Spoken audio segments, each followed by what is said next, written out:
What's up, guys? It's Sean, And I'm Greg. and today we're just going to talk about mostly lifting, the benefits of it, how it's affected our lives, even why we started it. There's a lot to go into, so let's get started. So, why did you get into lifting? Okay, so it was towards the end of high school. I think at the time my main motivation was because I was playing lacrosse, and I felt like other kids were getting bigger, stronger, and I wasn't. So I felt like it was putting me at a disadvantage. So yeah, I joined Planet Fitness. It's crazy. I think it's like a couple miles away from my house, and I would run there, Yeah, work I remember out, you doing that. run I was like, how back. the hell does he do that?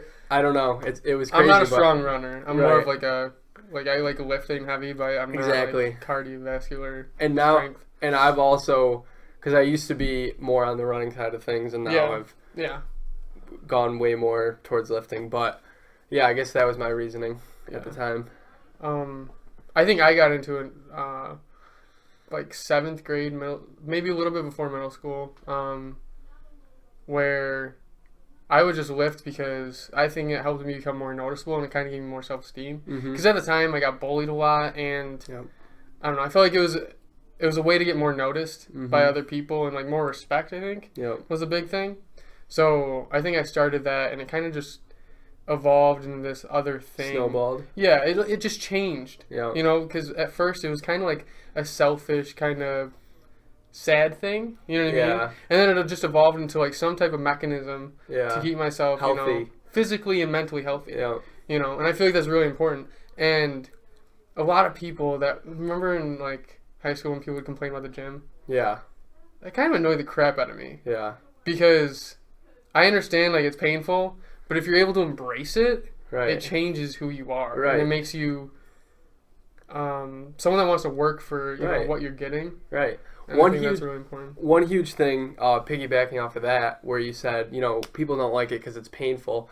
Well, I think it teaches you like the importance of pushing through that and what happens on the other side of that if you don't back down midway. Right.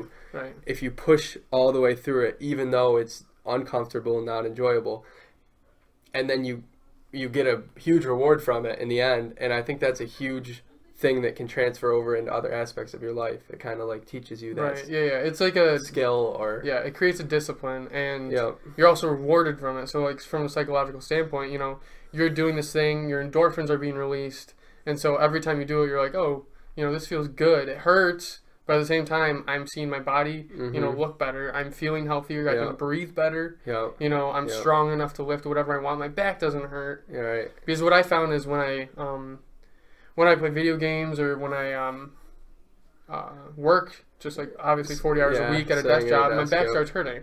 But whenever I go and squat, if I squat once a week because I don't have much time, my back doesn't hurt. yeah, And it's because I'm strengthening all those tendons, all those ligaments around my spinal cord. right, And so my back isn't feeling the pressure, you know. Mhm.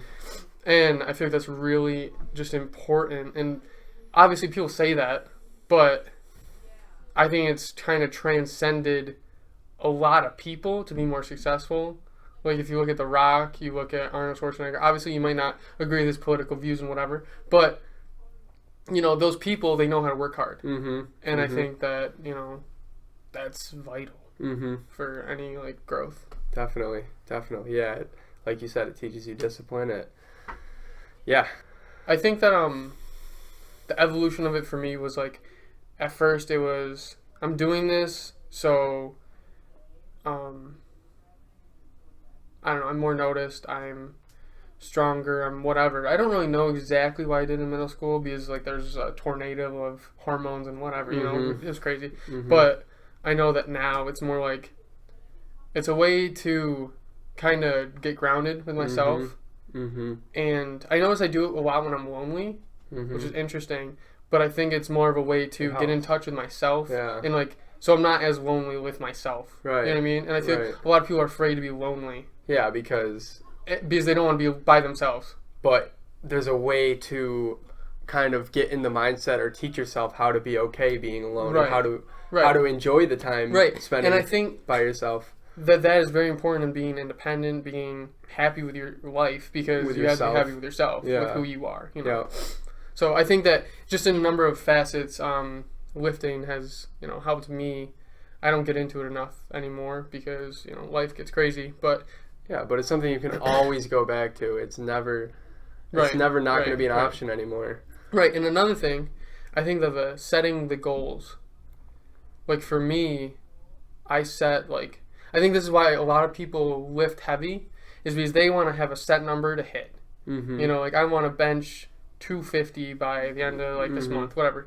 I think that is just a benefit, or like a very important part of life, because you kind of need to be able to set your reasonable goals where you can hit it. Mm-hmm. And training yourself to do that and also be happy when you finish it is very important. Yeah, because- it teaches you to be a more goal-oriented person Right. than just like right, as opposed to that, you could be like a pleasure-seeking right. person, or I mean, there's it's pleasure, other but things it's more of like a fulfilling. like full, not just like a quick Right, fix. right, It's right, more like right. feeling really good about who you are, and Yeah, and it's, I don't know, people. I think that in society today, people don't realize. I think there's a lot of depression and stuff like that's going around, and I think that lifting can positively affect those people. And I know a lot of Mhm. people are like, oh, I don't want to hear this. I've heard this 1,000 times. Mm-hmm. And I know everyone's heard that 1,000 times, and I've heard it 1,000 times. I didn't really believe it, but once I got into it enough, I was like, oh, I loved it, Mm-hmm. and it kind of made me a stronger person. Yep. Another thing that I didn't realize before, but I've started after talking to some people that maybe don't lift and that want to get into it, or they've thought about getting into it. A lot of people think that everyone at the gym is just like a complete douchebag. Yeah. And- Yeah. And people, and that's true for some people that are at the gym. You're always going to run into those people. But that's definitely not everybody, and you will meet some really nice people, some really good people, some Definitely. passionate, and honestly, it seems like you'll meet those people more often than you'll meet the people that a lot of people are afraid that they're going to run into if they start going to Yeah. the gym. So I definitely agree with that. I think that a lot of people that are successful in the gym, that are like getting big, that are even if they're not getting big, like, because there's different people. Some people work on cardio, some people work on just lifting.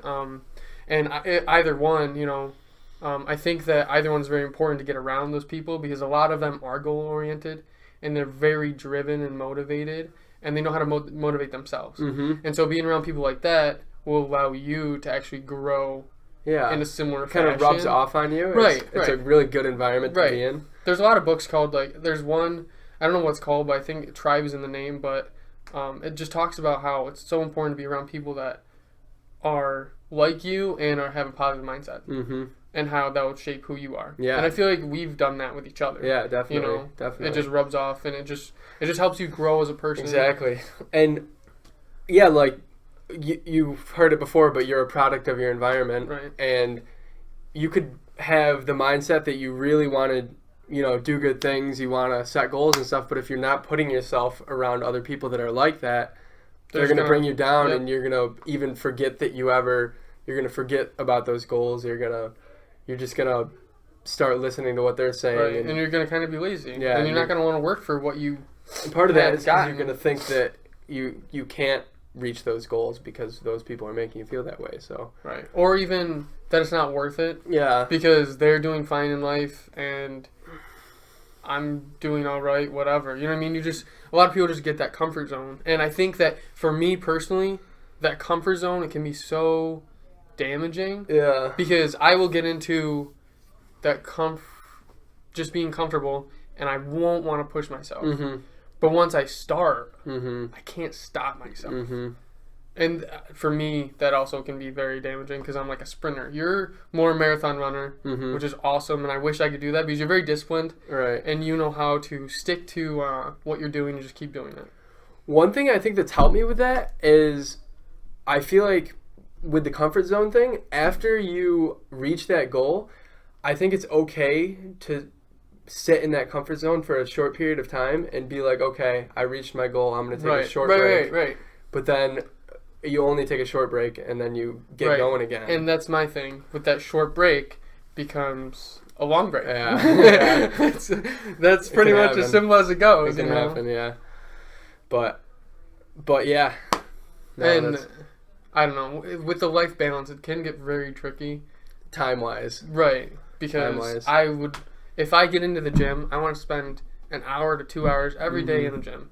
Mm-hmm. If I'm just going 3 times a week, I'm not happy with it. Mm-hmm. Like, I don't have that. So it's very, for me personally, I don't know if this is normal, but for me personally, it's very hard to not go at something 100%. No, I know what you mean, because if you think about it logically, if you go 3 times a week, that's definitely still better than not going at all. Right. But for some reason, it just kind of feels, it feels like you're half it. Or Right.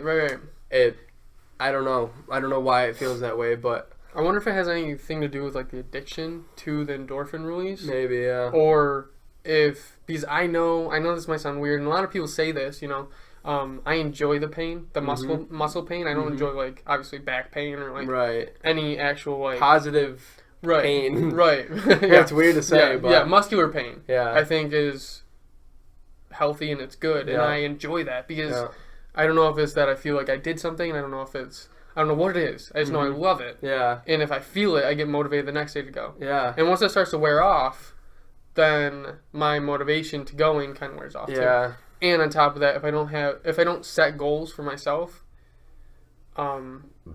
it's hard to stay motivated along with not having a routine. Yeah. So if I was to get back, like if I was to start out working out, I would, if I never worked out before, I didn't know anything about working out, I would definitely go on to, Arnold Schwarzenegger's bodybuilder, mass builder, whatever, or even other well-known bodybuilders or even YouTubers, because they'll have workouts for you, and I would follow those routines, not to a T because you might not be able to handle it from the start, but if you follow those routines, I feel you're going to get more motivated. You're going to learn a lot quicker than if you're just doing it all on your own. Mm-hmm.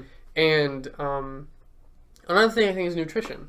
Yeah. What do you think about that? Okay, so one thing that I've been saying for a while and that I think is true is when you are active, lifting, cardio, whatever, it makes you want to eat healthier to complement it, because it's a great complement. And when you eat healthier, it makes you want to go lift. Right. So it's like a cycle of positivity. I think that, I don't know what it is, but whenever I work out real hard, I want to eat something pretty healthy. Mm-hmm. Because I think it's my body's craving it. My body's like, we need this. Mm-hmm. And it gives me a list of all these things that it knows it needs. Yeah. And it doesn't actually know, but somehow it does. Yeah. You know what I mean? Like, yeah, it's like, I want lettuce, I want... How can you tell... Broccoli, that, yeah, meat, it's like, yeah. Like if you have a piece of cake, your body is telling you this is not good for you. Yeah, and you don't crave it as much because I don't know what it is. It's weird. It is weird how like instinctively you can tell this is not good for me, this is good for me. And then once your nutrition slips,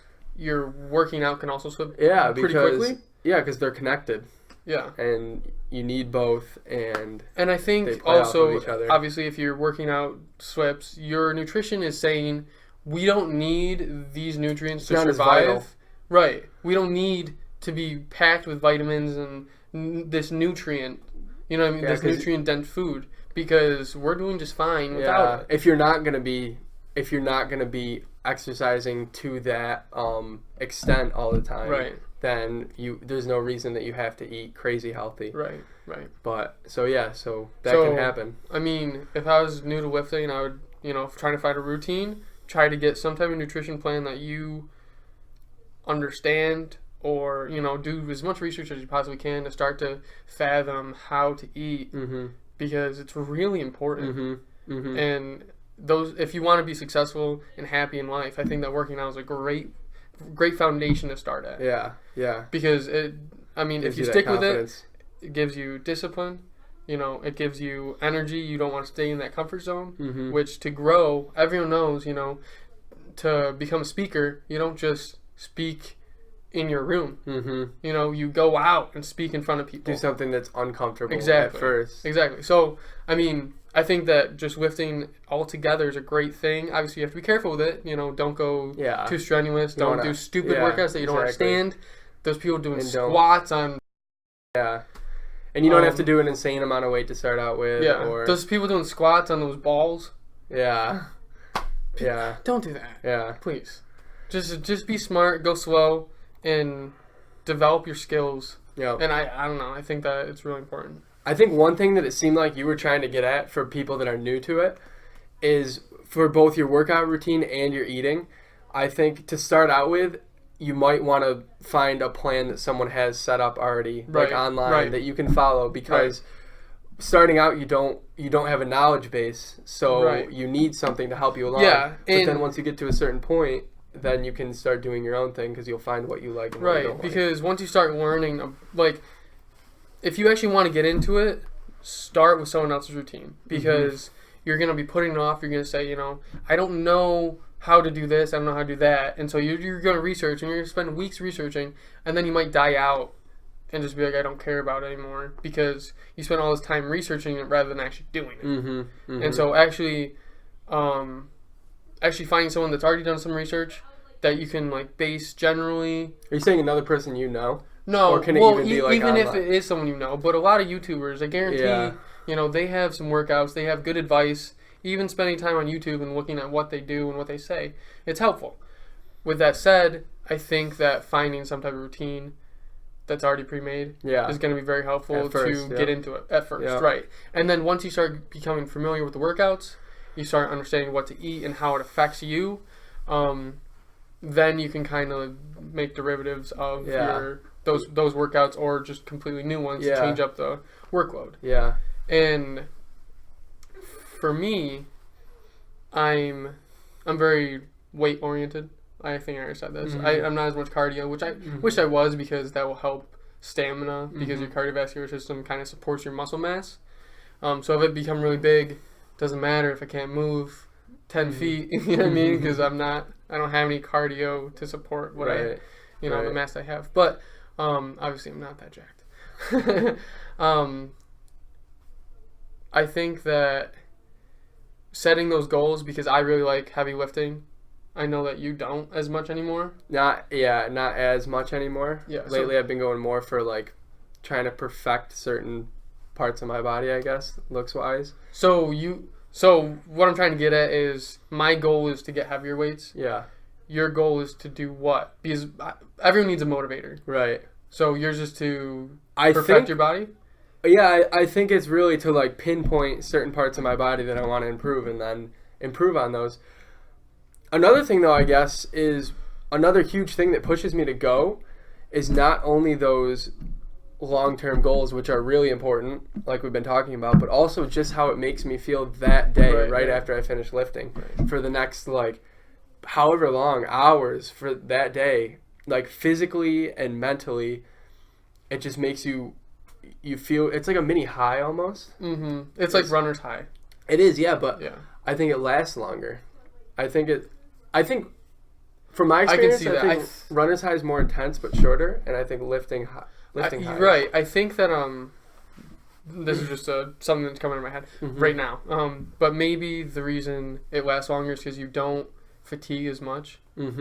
Because I feel like when I run, I don't know if this is for everyone, again, but when I run, I fatigue very quickly. Yeah. And so that runner's high is kind of replaced very quickly with me being exhausted. Right. You know what I mean? Right.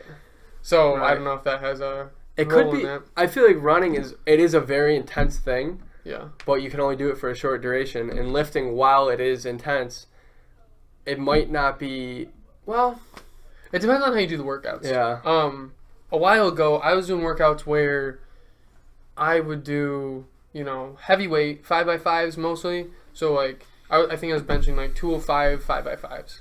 And then, I was doing pec flies and whatever other chest workouts. And I also do chest and back. A lot of people don't do that, but I'll talk about that probably later. So, my workout used to be intense or heavy weight, but I didn't superset. And so I didn't get exhausted quickly. So I could lift for an hour, 2 hours without being exhausted. I was also taking not a lot, but a regular dose of creatine and protein powder regularly. So on top of that, my stamina was a little bit better than it is now, because I've kind of phased out my lifting schedule a little bit because I've been working in school and everything like that. But but currently I'm doing this workout where I superset 3 workouts together, which is hell. It's such a cardiovascular workout because Means supersetting is when you alternate. right. You do one set of one set of the next, and then go back. Okay, yeah, it's one set of one specific workout, and then another different workout, and then another different workout, And then you go back to the first one. and you just cycle it. And you do that a Yeah, few times. like 4 or 5 times, whatever. Yeah. But I found that I didn't break it all. So I would do bench press, and then I'd do like bicep curls or a back workout, whatever. It depends on if I was doing a full body day or if I was doing, back and chest or whatever. But I found that when I was doing that, I die in 40 minutes because I just am not stopping for 40 minutes. I am destroying my body. And it's kind of cool, but I also am not hitting those heavy weights. So there's like a give and take. Yeah, I know what you mean. But I yeah. also feel like my lungs are like, Yeah, you know you gotta go. not as much as if I was running, but Yeah. more than So when you're I was saying- doing. Yeah, so you're saying if you do it that way, it can be shorter and more Right. intense. Right. Yeah, And I it's agree kind of with like a little bit of in between. It's a cardio on top of weightlifting. a little bit. Yeah. Obviously, running I think is worse. Yeah. But if you're running for 40 minutes, obviously you're gonna be exhausted. Well, yeah. So I think that it's a good in between. Yep, I agree with that. And I also think another really good thing about supersetting is if you don't have as long in the day to work with, Right. then you can do other workouts in between. You can do one workout and do another one in between, and it condenses it. So I think that's another positive Yeah. reason that you would want to do it that way. Yeah. That's pretty much the reason I've been doing it lately. And because I just haven't been getting myself into the gym enough. I know that you pretty much go every day until like 6 or 7 at night. Yeah. After your work, you go Pretty right much, there. yeah. Yeah. And then, well, I'll try to go every day on the weekdays, and if I make it every single day on the weekdays, then I'll usually give myself the whole weekend off. But if there's days that I miss on the weekdays, then I'll try to make up for it on the Right. weekends. So I pretty And I much think shoot for that's 5 days a week. Yeah. And I think that 5 days a week is really good because, like we were saying before, once you stop doing it, it kind of is easy to stop doing it. But five is a good. You get a little In bit of a break, between, which is important, right. but also you're not giving yourself too much of a Right. break to where you're not Yeah. gonna. It's like, where you're gonna stop doing it. You have a summer vacation and you don't want to go back to school. Right. Exactly. Because it's really hard just because you're comfortable with where you are, Yeah. kind of thing. Yeah. And But- it's like it is easier. It can be easier to not do it. So if you get in the routine of not doing it, then And this is a great example of how discipline has helped because, I mean, you've gone to school for engineering. Your grades were fantastic at a really good school. You want to talk about that a little bit? Okay, so yeah, that's true. So I actually just graduated college, and yeah, I feel like I said, I feel like the skills are basically the whole discipline thing that I learned from lifting transfers over into life, and that's Right. one example is Right. with your work, like with your school work, with your work, how you do when you go to work, and there's a bunch of other stuff like that. So even like playing video games, sometimes I know it sounds stupid, and him and I will probably have multiple podcasts about video games. Yeah. But when I get off of a lift and then I go play, I feel like I play better. I don't know about that. I don't know. I think there's a good reason why I do chest and back, but I know that you have kind of opposing views on what workouts you want to do, and I think a lot of people do. You do the chest and buys, right? Chest and tries Chest and together, tries, right. back and buys together. Okay. Yep. Yeah. So, yeah, actually, I've tried a bunch of different ways, Yeah. and who knows, I might even, the way I'm doing now probably will change at some Yeah. point. But Which is important because your body, like we said, gets comfortable. yeah, even though you're working out, you could get comfortable with your routine. Yeah, And the your thing body that's gets- funny about that, I'm getting my mechanical engineering degree, so I took a biomechanics class at school, and my professor was talking about how when you do a workout, it gets easier because your body becomes more efficient at it. Yeah. So Well, it's like So it's not working as well. So it's not working as hard. It's not working. It's working better, but your body's not working as It's hard. not doing as much as you want it to do. Right. You're Right. not- So that's why running gets easier as you do it, because Yeah. your muscle synergies Right. and your whole body's moving in a more coordinated way that's actually more efficient. Gotcha. So it's not expending as much energy. Right. So, because your body knows where to put the pressure, knows where, the Yeah. center of gravity and whatever, all that stuff. Yeah. And it's All just those little adjusting. It's like fine tuning. Yeah. But once you stop doing it, it kind of forgets a little bit. Not all of it, because that's why we have muscle synergies. Yeah. A muscle synergy is when just your muscles coordinate together, how they're going to move, and we don't know all that much about it. It's still very vague, Yeah. but we know it's a principle that your muscles actually will work together and kind of stabilize, and that's why if there's a lot of like people that get in car crashes and stuff like that, and it's hard to teach them how to walk again, not because it's hard to teach someone to walk, but because their muscle synergies actually can either get cut, so it only remembers a certain amount of how the muscle movement is, and then it kind of changes, or it will get cut and pair with something else. Oh, okay. So it's like you're just trying to completely change this memory, you know what I mean? Yeah. And counteract like that memory. It's really interesting and really weird, and that's why it's a lot harder to teach someone that already has a set way of doing things Yeah. how to do something different. Yeah. Or doing the same thing but in a different way. Right. And it's just very interesting, It's Right. the same kind of concept. Yeah. And yeah, a cool thing is when you get into lifting and when you start to learn some of this stuff, it teaches you to not be like that, to not get set in your ways Right, and other right. things, which is a negative thing in my mind, getting set in your ways, Right. because you could be missing out on better ways to do things, and you're just comfortable in that way. Yeah. So. And I mean, if you look at like any good bodybuilders like Arnold Schwarzenegger, he will talk about how you want the pump and you want to shock your body. You want to change those workouts. Mm-hmm. You know what I mean? So you're always feeling some type of change. Yeah. Your body's not ever able to be comfortable, and it's not able to get efficient At at doing the certain workouts things, you're yeah, doing. yeah, because the better it gets at the workouts, the less of a workout Right, you're getting. right. And the less TOT, time under tension, and stuff like that, because your muscles know how to do it, and they know how to pair up better. Yeah, because they want it to be easier, because that's Right, because that's your what's natural. so. Oh, that's your man. natural reaction, or that's what people lean towards. They look for the path of least resistance. It's just an instinctive thing, but it's like you got to teach It's yourself crazy. the opposite. It's crazy how our bodies do that. Yeah, Our bodies will literally, if you're not using your muscle, it's called atrophy. It will eat your muscle away because it says, we don't need this muscle anymore. We're not using it. And so it'll eat the muscle away and it'll use it for other stuff. Because it's becoming as efficient as it can, and it's only using what it needs. So cool. And then Yeah. the nerves get eaten away too. And that's why a lot of people with that, like if they get in a car accident and their leg atrophies, then the muscle deteriorates and then the nerve deteriorates. So it's nearly impossible to grow back that muscle because they have no nerves to hit to contract the muscle. Yeah, it's kind of like you need those to build Right. the muscle off. They found there was some research where they could actually like implant. I think I'm